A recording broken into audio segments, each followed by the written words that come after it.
আকীদা ঠিক নাই, শিরকি কথা বলে এবং বেদাতের সাথে সম্পৃক্ত, তার পেছনে সলাৎ পড়া যাবে কি? পড়লে সলাৎ হবে কি? আকীদা ঠিক নাই, শিরকি কথা বলে, যদি বড় শিরকি কথা বলে আর বেদাতের সাথে সম্পৃক্ত, মানে বড় বেদাত, যেমন মাজারে সিজদা করার বেদাত, পীরকে সিজদা করার বেদাত,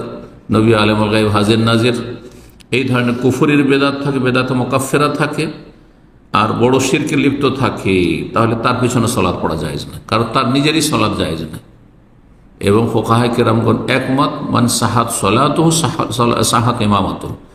যার নিজের নামাজ শুদ্ধ তার ইমামতি শুদ্ধ। যে ফাসেক হইলেও, চোর ডাকাত হলেও তার নিজের নামাজ ঠিক, কিন্তু যদি তার নামাজ না হয়, মুশরিকের নামাজ হয় না, কাফেরের নামাজ হয় না, ঈমান ভঙ্গকারী নামাজ হয় না, যে ব্যক্তি সাহের, গণক, বড় কুফরির কারণে তাদের নামাজ হয় না, সুতরাং তার নিজেরই যখন নামাজ হয় না তখন তার ইমামতিও হয় না, তার ইমামতি জায়েজ নয়। সুতরাং তার ইমামতি শুদ্ধ যখন নয়, তার ইক্তেদা করে তার পিছনে সালাত পড়া জায়েজ নয়। এক কথায়,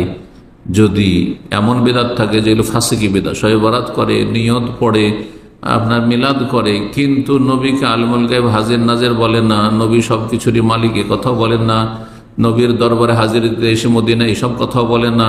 আল্লাহ ছাড়া অন্যের কাছে চাই না, জিলানিকে গৌসুল আজম বলে না, আর এসব ওরস মাজারে বিশ্বাসী নয়, আর হুলুল ওয়াহদাতুল ওজুদের কুফরিতে বিশ্বাসী নয়, সে নামাজি, তাহলে এইসব বেদাত হচ্ছে বেদাত মুফাসসাকা, ফাসিক বানায় কিন্তু কাফের বানায় না। ফাসিকের পিছনে নামাজ জায়েজ ঘৃণার সাথে, যদি না পারেন তাকে সরাইতে, আর সরাতে গেলে কলহ বিবাদ হয়, তাহলে ফাসিকের পিছনে সবর করে নামাজ পড়বেন, কিন্তু কাফের মুশরিকের পিছনে নামাজ পড়া জায়েজ নয়।